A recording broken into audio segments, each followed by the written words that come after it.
I've always believed in paying attention to details. The small things, like the way a person shifts in their chair when they lie, or how their eyes dart away at the wrong moment. The way a smile can be too perfect, too rehearsed. It's a skill I picked up over time, mostly as a survival mechanism. And this morning, as I sat at my sister-in-law Caroline's dining table for our monthly family brunch, that skill was screaming at me. Jessica, my wife, placed a steaming cup of coffee in front of me. Her lips curved into that sweet, effortless smile she had perfected over the years. "Made you a special coffee, honey," she said, her voice smooth as silk. Now, I don't claim to be a coffee connoisseur, but I know how coffee should smell. I know the deep, earthy aroma, the rich bitterness that fills the air before you even take a sip. This was different. The second the steam hit my nose, something twisted in my gut. There was an underlying scent, faint but unmistakable, metallic. I didn't react, didn't let my face betray a single flicker of suspicion. Instead, I picked up the cup, swirling the dark liquid gently, pretending to appreciate her effort. "How sweet," I murmured, offering a small smile in return. Jessica's eyes flickered, just for a second, barely noticeable, unless you were looking, unless you knew what to look for. Across the table, Caroline stirred her own coffee lazily, her long nails tapping against the porcelain. She always played the role of the casual observer, watching, waiting, pretending she wasn't in on whatever was happening behind the scenes. I had learned the hard way that with these two, nothing was ever casual. Over the past year, I'd been sick more times than I could count. Stomach pains that kept me doubled over in bed. Nausea so intense I could barely stand. Emergency room visits with doctors scratching their heads, unable to explain why my body was betraying me. And always, it happened after a meal prepared by Jessica or during one of these brunches at Caroline's house. Coincidence? Maybe once. Maybe twice. Not this many times. I had theories, of course. Wild, twisted suspicions that any sane man would dismiss. But I'd learned that ignoring the signs didn't make them disappear. So today, I had a plan. I reached for my phone, pretending to check a message.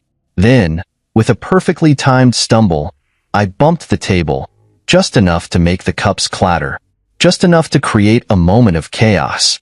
"Ah, damn," I muttered, steadying myself. Jessica's hand shot out, her fingers gripping the table's edge. A natural reaction, maybe, but her eyes went straight to my coffee cup. Not me, the cup. That told me everything I needed to know.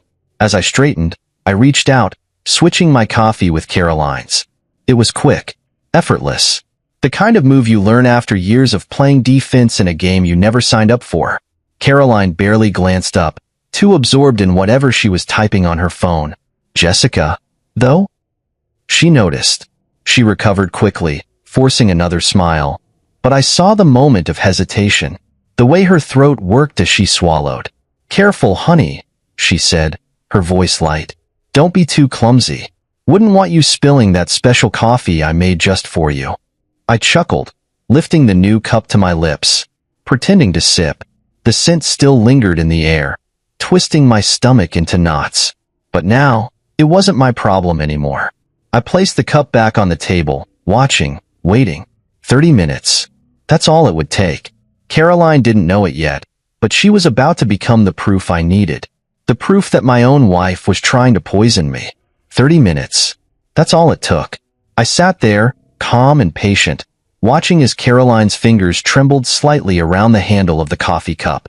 At first, it was subtle, barely noticeable, just a slight hesitation in her grip.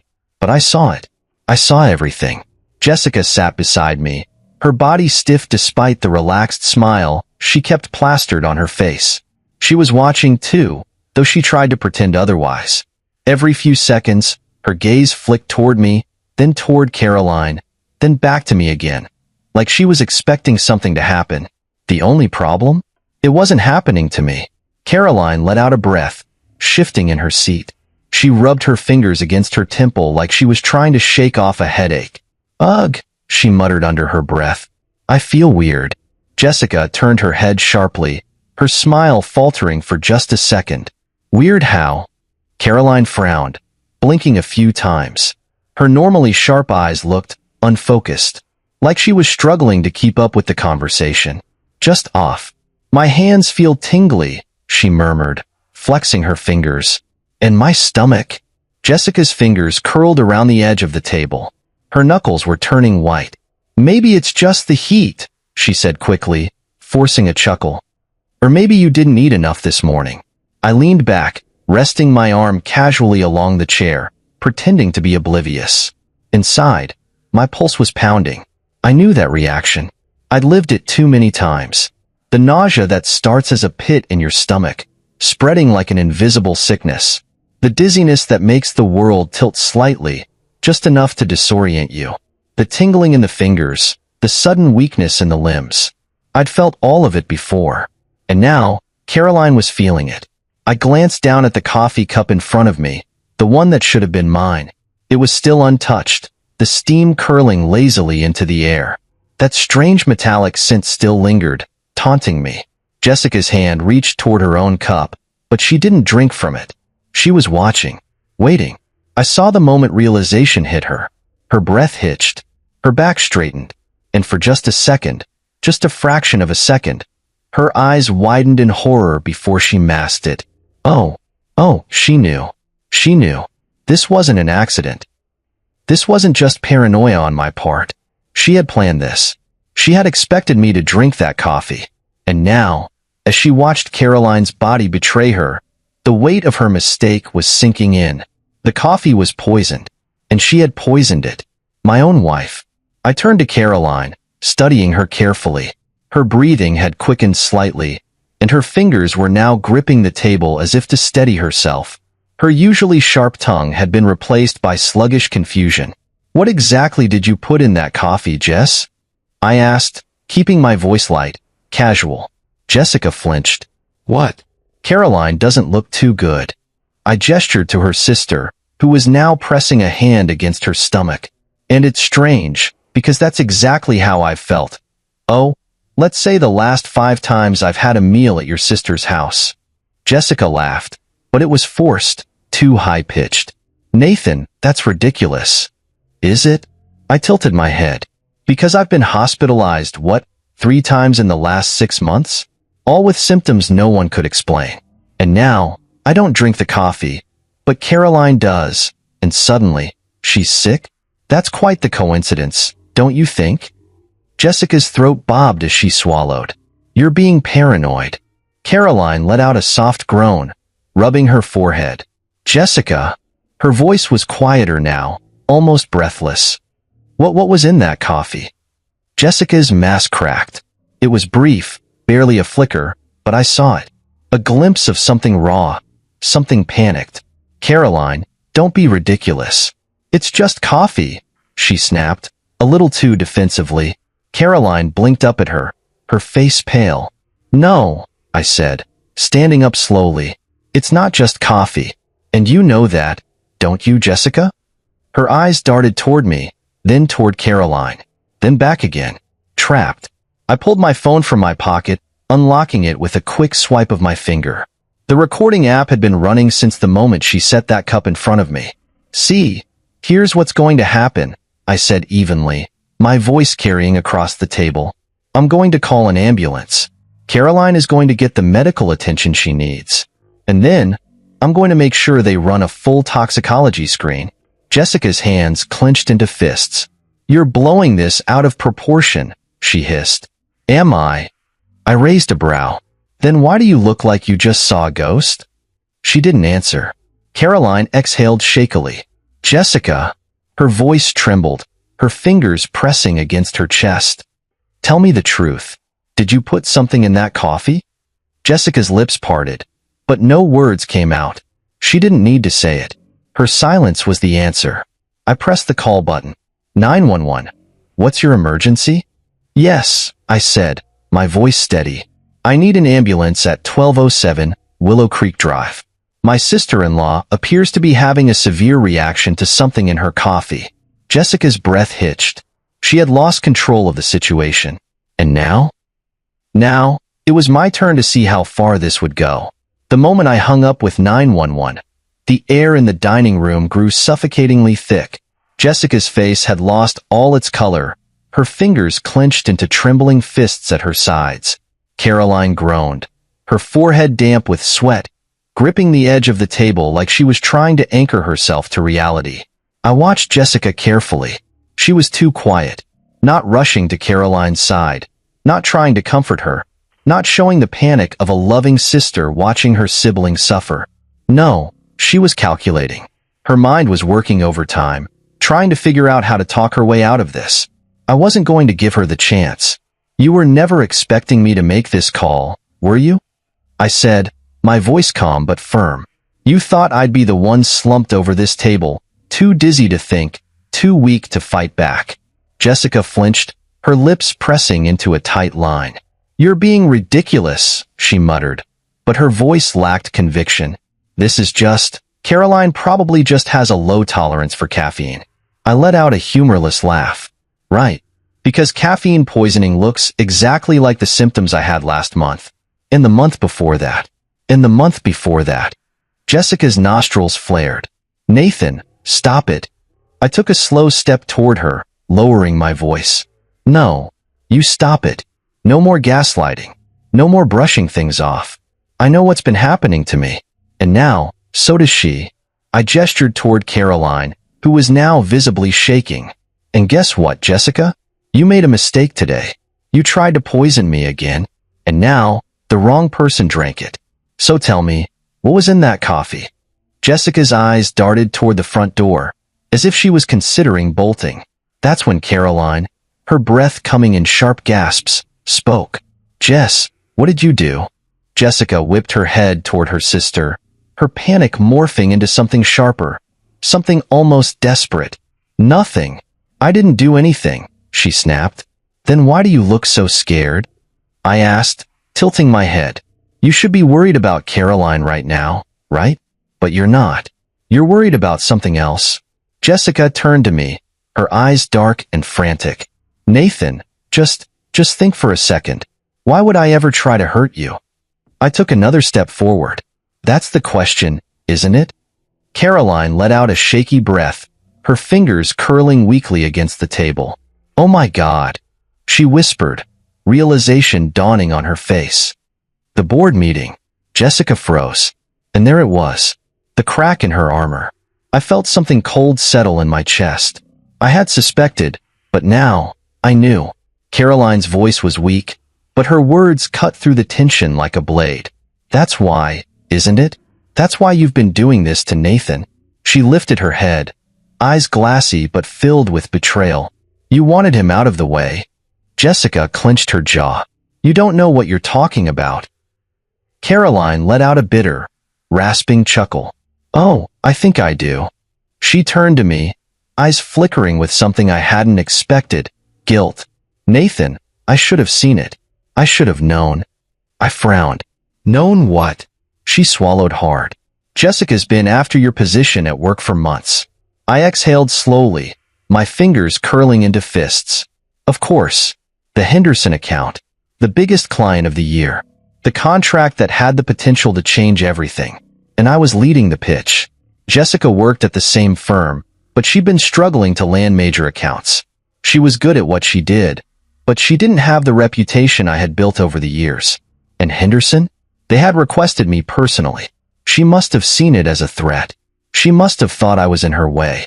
Caroline's voice was thick with regret. She kept saying how unfair it was that you were stealing opportunities from her. How she was the one who deserved to be handling the firm's biggest clients. She let out a breathless, humorless laugh. I thought it was just talk. I didn't know she'd actually... Her voice broke off with a pained shudder. Jessica's hands were trembling now. It wasn't supposed to be like this, she whispered. I stared at her. What wasn't supposed to be like this? She looked up at me, something raw and desperate in her eyes. You weren't supposed to figure it out. A cold, empty silence stretched between us. You were just supposed to miss the meeting, she admitted, voice barely above a whisper. Just one meeting. Just one. So they'd think you were unreliable. So they'd let me take the lead instead. Her voice cracked. But you kept bouncing back. No matter what I did. You kept showing up, and then they gave you the next big account, and then the next, and the next. Her breath came in short, angry gasps. Do you know what it's like to work twice as hard, only to be overlooked again and again? She snapped, her voice rising. To have everything you deserve handed to someone else? I stared at her in disbelief. Deserve? You think you deserve my job? Jessica's face twisted with something ugly. Yes, she spat. I do. Because I work just as hard as you. But nobody ever notices me when you're in the room. I'm always just Jessica. Just another employee. Just your wife. Asterisk. She let out a shaky breath. I thought if you got sick just once, just one time, I'd finally get my chance. My stomach turned. Caroline let out a wheezing, pained laugh. Well, congratulations, she croaked. You got your chance. And now, you're going to prison for it. Jessica's face twisted in panic. Caroline, no. I didn't mean for this to happen. Shut up, I snapped, my voice like ice. Jessica flinched. I pulled my phone out again, tapping the screen. I recorded everything, I said coldly. You just confessed to poisoning me. Her eyes went wide. No, I didn't mean. Doesn't matter, I interrupted. You said it, and the police are already on their way. Jessica's face twisted into something I barely recognized.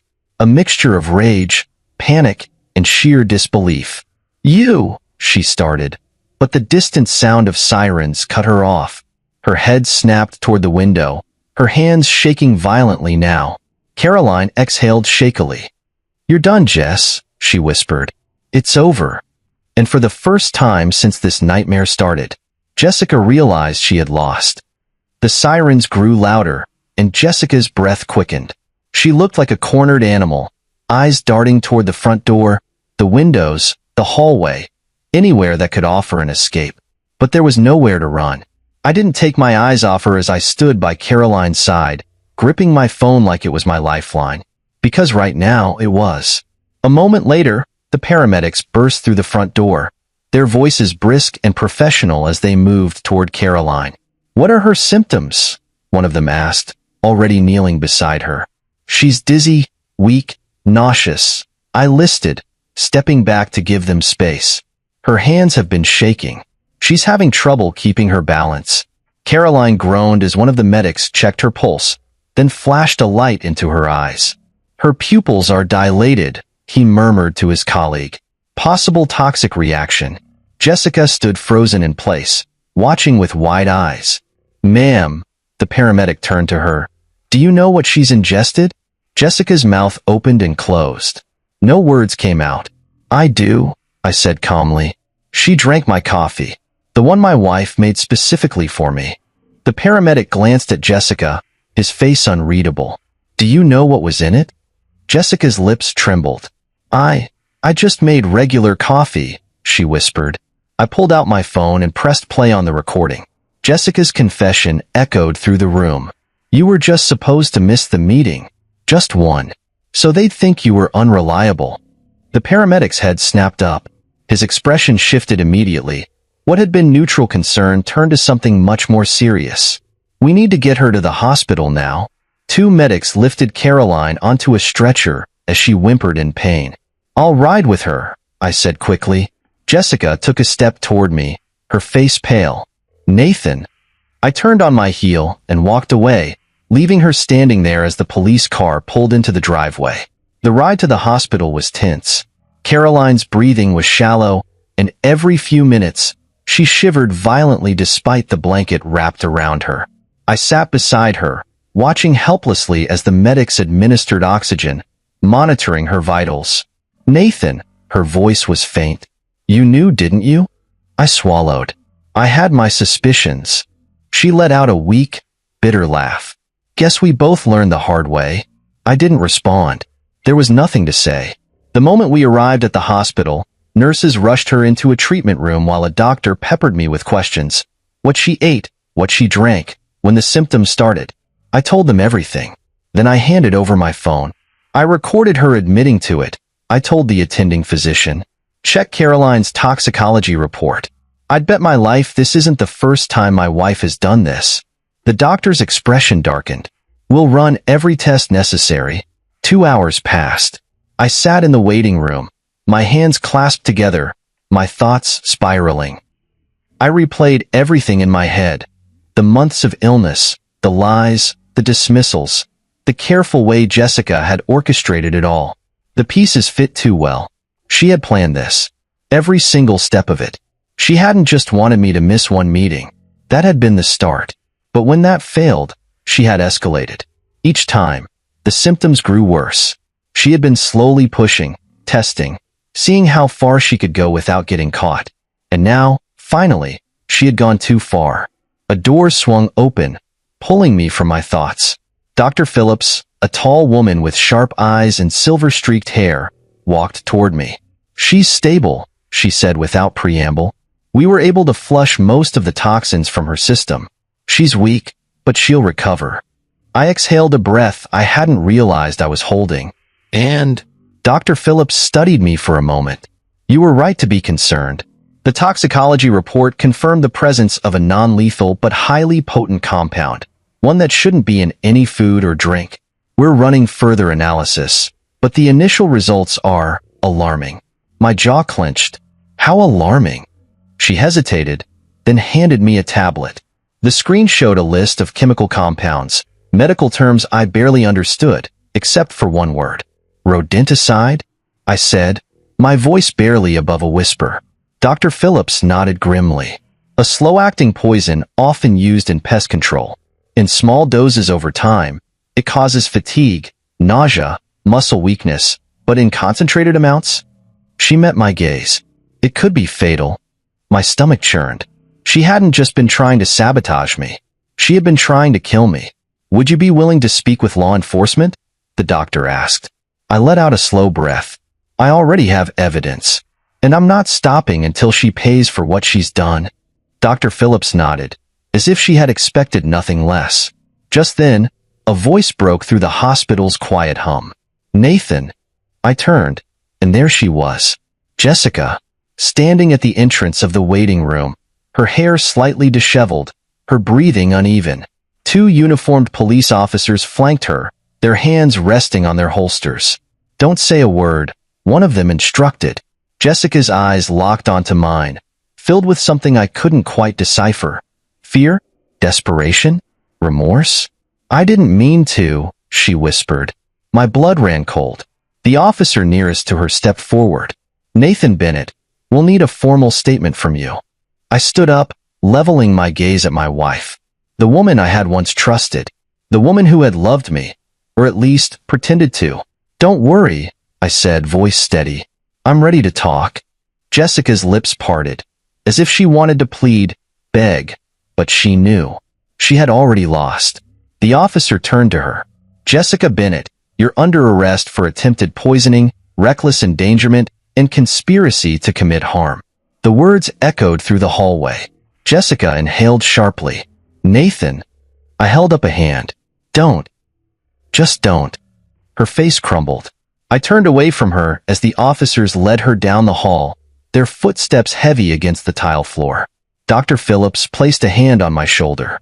"This isn't over yet," she murmured. I nodded. No, it wasn't over. But for the first time in a long time, I wasn't the one at risk. Jessica was. And she was going to pay for what she had done. The hospital's fluorescent lights buzzed faintly above me as I walked into the small, sterile interrogation room. The walls were painted a dull beige, the air heavy with an unsettling stillness. Across the metal table, Jessica sat, her wrists handcuffed, her posture stiff. She looked different.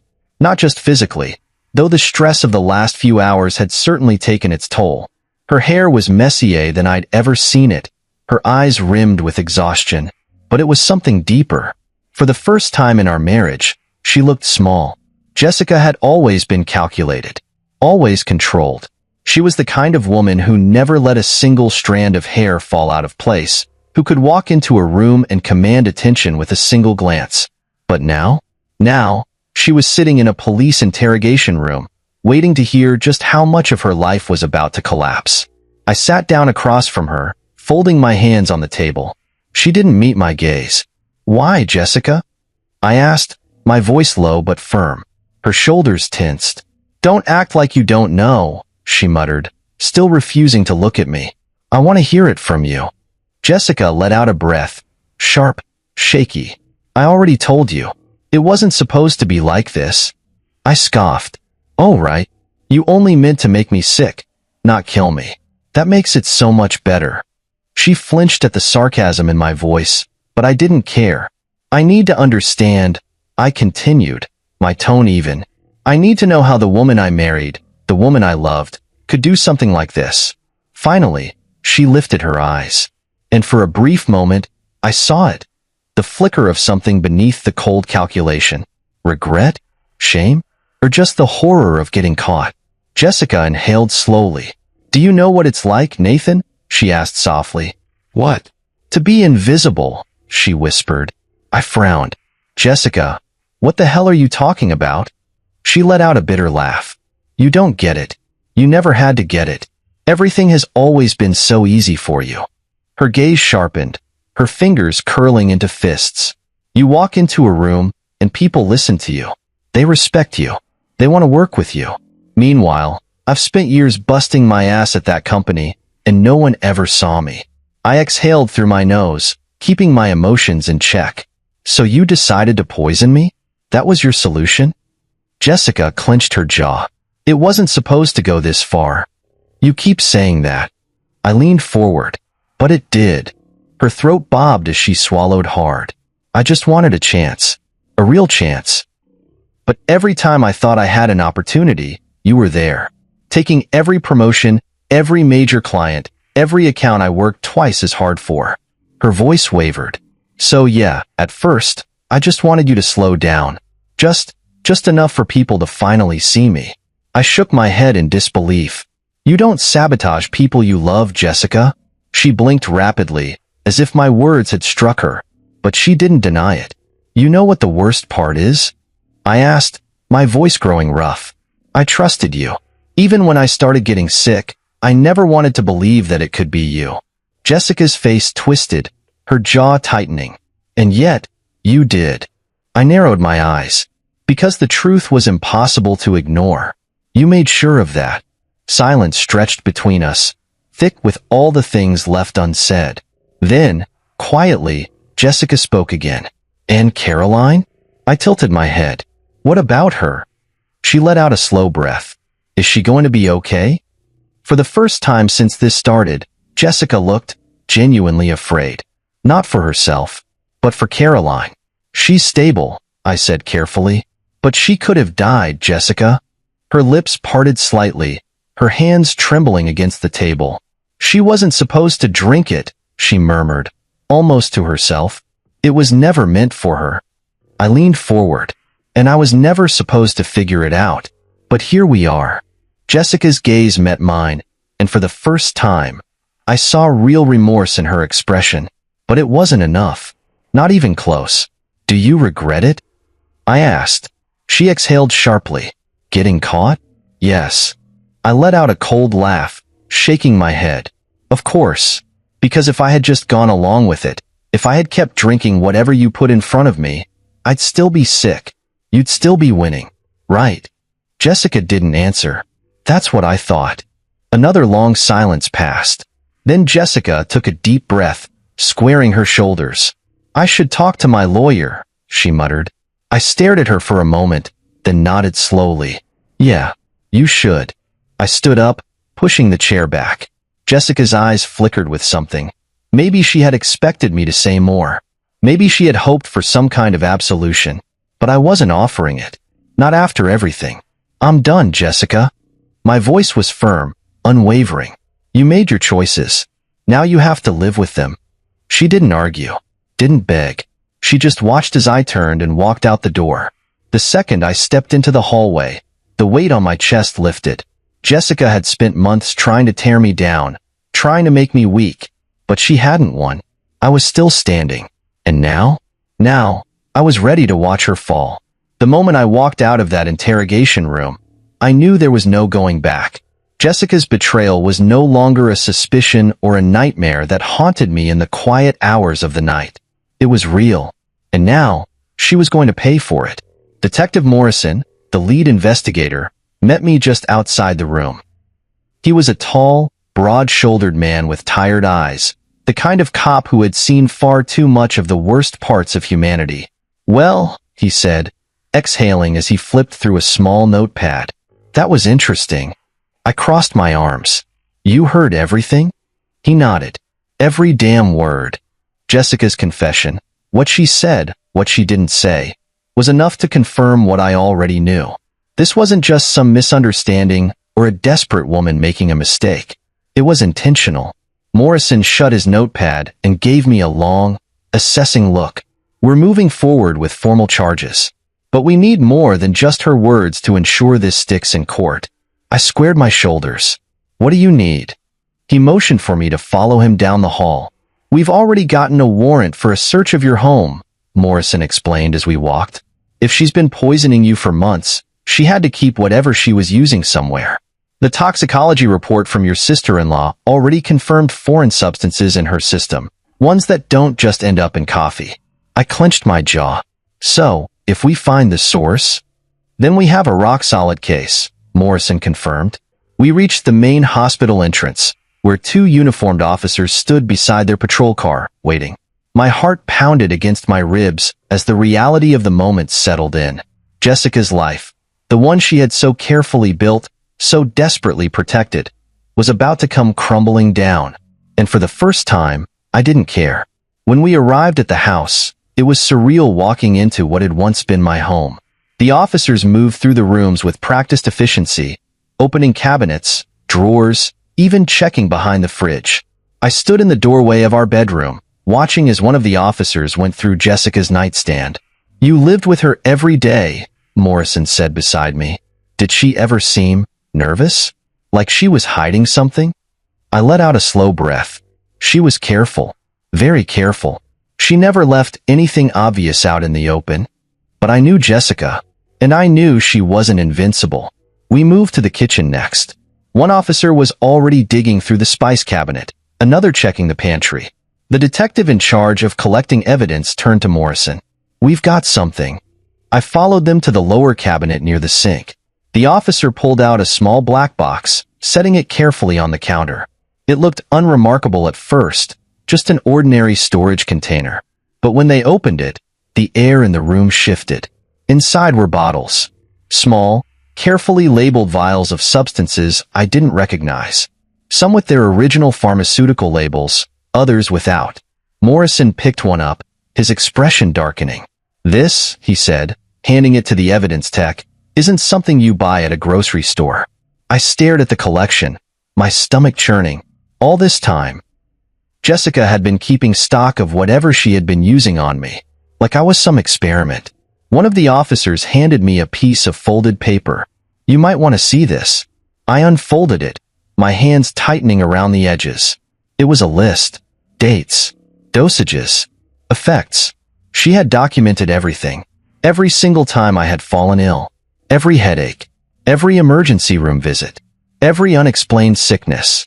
Jessica had written it all down, like she was conducting some kind of sick, twisted study. Morrison let out a low whistle. "Well, this is damning." I swallowed hard, feeling my pulse roar in my ears. "You're telling me?" The realization hit me like a truck. She never planned on stopping. If I hadn't switched that cup with Caroline's, if I hadn't started questioning things, would I have survived the next dose? Would she have gone all the way? The thought sent ice through my veins. Morrison motioned to the officers. "Bag all of it. We're done here." Back at the station, I watched from a distance as Jessica was led from her holding cell to a different interrogation room. She didn't fight, didn't try to run, but when she caught sight of me through the window, she hesitated. For just a moment, I saw something flicker in her eyes. Regret? Or just fear of what happens next? Detective Morrison gestured for me to step inside the observation room. From here, I could see and hear everything, but Jessica couldn't see me anymore. He sat across from her, setting the black box on the table with a thud. Jessica's entire body tensed. Morrison leaned forward. "You recognize this, don't you?" She didn't answer. "You kept records," he continued, tapping the sheet of paper I had read earlier. You documented every time you poisoned your husband. The amounts, the effects, even how much stronger you needed to make it each time. Jessica's jaw tightened. Morrison tilted his head. Tell me, Jessica, was there ever going to be a point where you stopped? Or was Nathan just a problem you were planning to permanently remove? She inhaled sharply, but again, she didn't deny it. Morrison sat back, shaking his head. Here's the deal. You're facing multiple charges, and trust me, none of them are going away. The evidence speaks for itself. He gestured to the vials. These chemicals don't just end up in someone's coffee by accident. Jessica's hands trembled slightly in her cuffs. I didn't. I wasn't trying to. Save it, Morrison cut in. The only thing left for you to decide is whether you want to fight this in court or cooperate. Jessica's face twisted, her breath uneven. Morrison didn't press her. He didn't need to. Because we both knew the truth now. There was no coming back from this. Jessica had destroyed her life with her own hands. And as much as part of me wanted to feel sorry for her, I just couldn't. This was justice. The courtroom was silent as the judge entered, his expression unreadable. I sat in the front row, my hands clenched together, watching as Jessica was led inside. She looked different from the woman I had married. Smaller, weaker, as if the weight of her crimes had finally settled on her shoulders. She didn't look at me. Not once. The trial had been long, grueling, and painfully public. The media had gotten hold of the story early on. A successful businessman poisoned by his own wife in a slow, methodical attempt to destroy his career. The details were too sensational for them to ignore. Jessica's defense team had tried everything. They painted her as a woman driven to desperation, overshadowed by her husband's success, pressured by a competitive industry. They argued that she hadn't meant to cause permanent harm, only to level the playing field. But the evidence was overwhelming. The prosecution had laid it all out, piece by piece. 1. The toxicology reports, the substances found in Caroline's system were traced directly to the vials recovered from our home. The slow-acting poison had been used in varying doses, just enough to cause sickness without immediate suspicion. 2. The recordings, my secret recordings from the brunch, where Jessica confessed to sabotaging me, were played for the jury. The sound of her voice, laced with frustration and entitlement, sealed her fate. 3. The documented pattern, the handwritten notes from our kitchen cabinet, Jessica's detailed log of my symptoms, had been particularly damning. The prosecutors called it a systematic experiment in cruelty. 4. The witness testimonies, Caroline had taken the stand, her voice shaking as she recounted how Jessica had dismissed her concerns over the years. My colleagues from work testified about my unexplained illnesses, my declining health, and how Jessica had subtly planted doubts about my reliability. When the lead prosecutor delivered his closing statement, I knew it was over.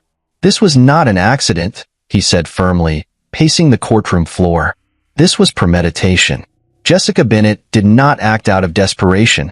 She acted out of calculation. She saw an obstacle in her husband, and instead of working harder, she tried to eliminate him. Jessica sat stone-faced as the jury was dismissed to deliberate. It didn't take them long. 2 hours later, they returned. The judge asked the foreperson to read the verdict. My heart pounded in my chest. We, the jury, find the defendant guilty on all counts. Jessica inhaled sharply, her mask finally cracking. I let out a slow breath, closing my eyes for just a moment. It's over. The judge wasted no time. Given the overwhelming evidence, Jessica was sentenced to 25 years in prison without the possibility of parole. The words echoed in the courtroom, a final, undeniable truth. I didn't celebrate.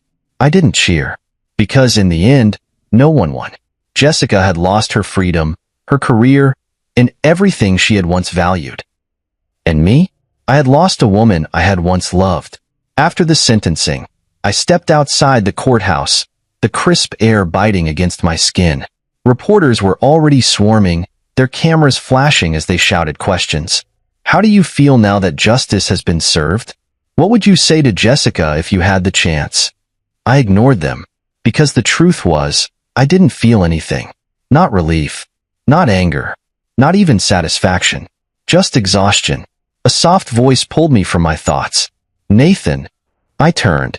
Caroline stood a few feet away, her face pale but steady. She was still recovering, but she looked stronger than she had that day at the hospital. You okay? I asked. She let out a small, bitter laugh. Am I okay? My sister just got sentenced to prison for trying to poison my brother-in-law.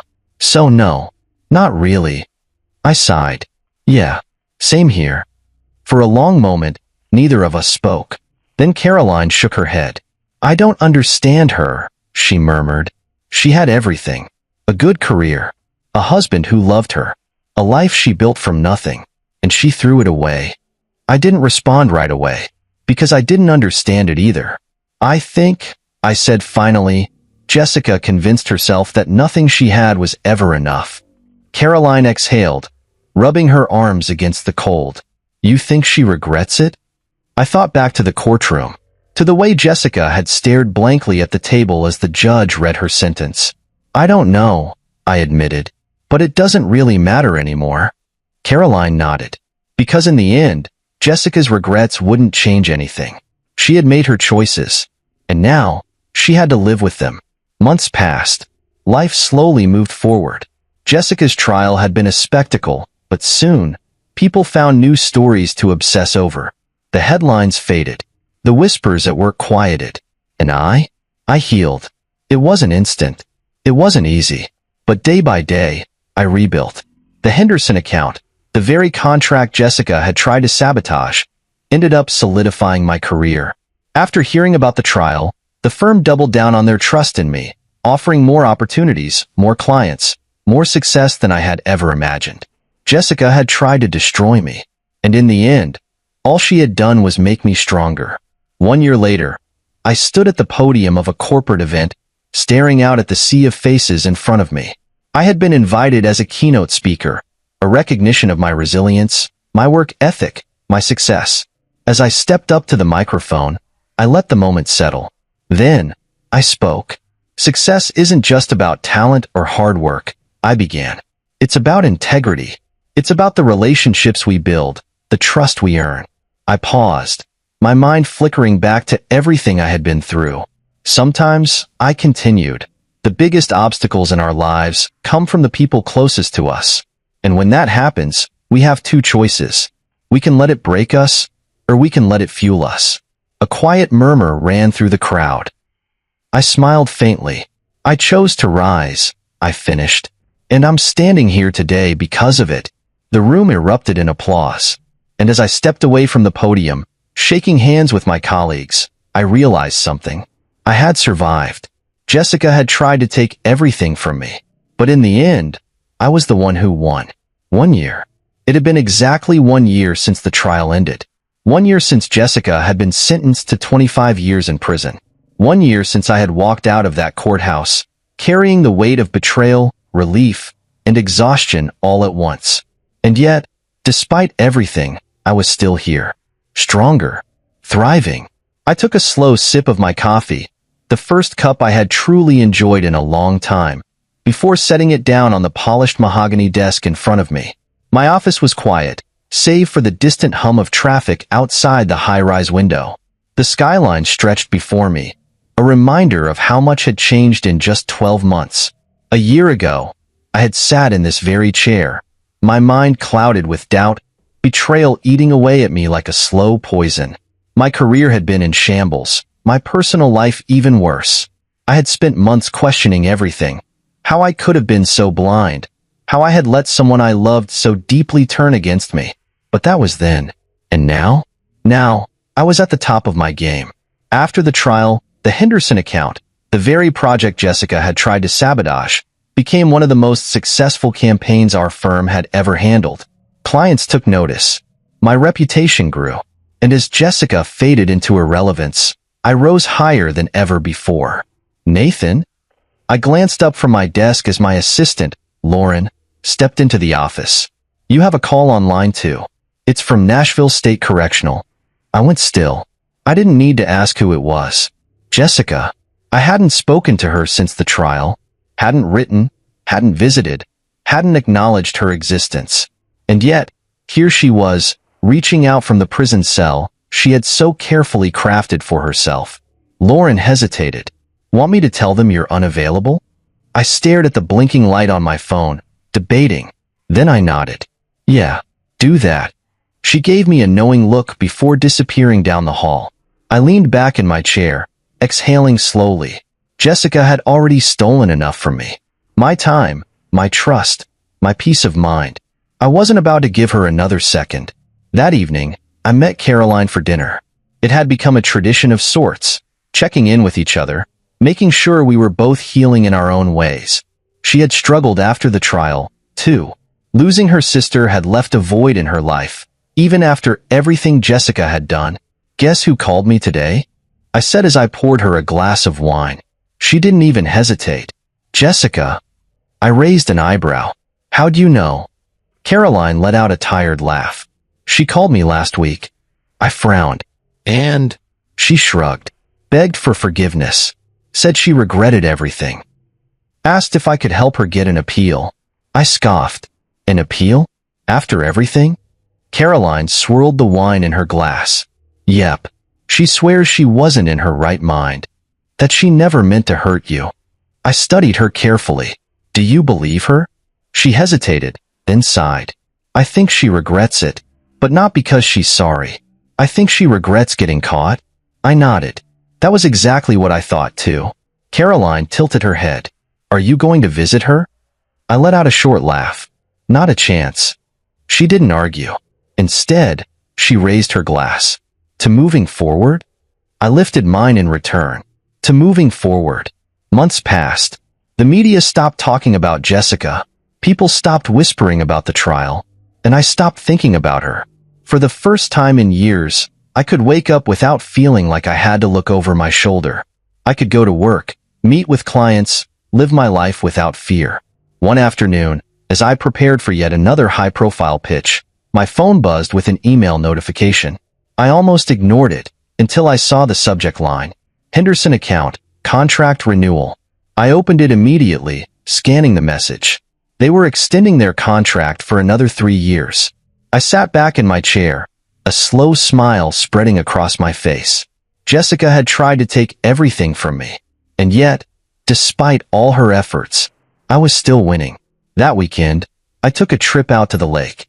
I hadn't been back since before everything happened, but standing there, watching the water ripple under the afternoon sun, I felt a sense of peace I hadn't felt in a long time.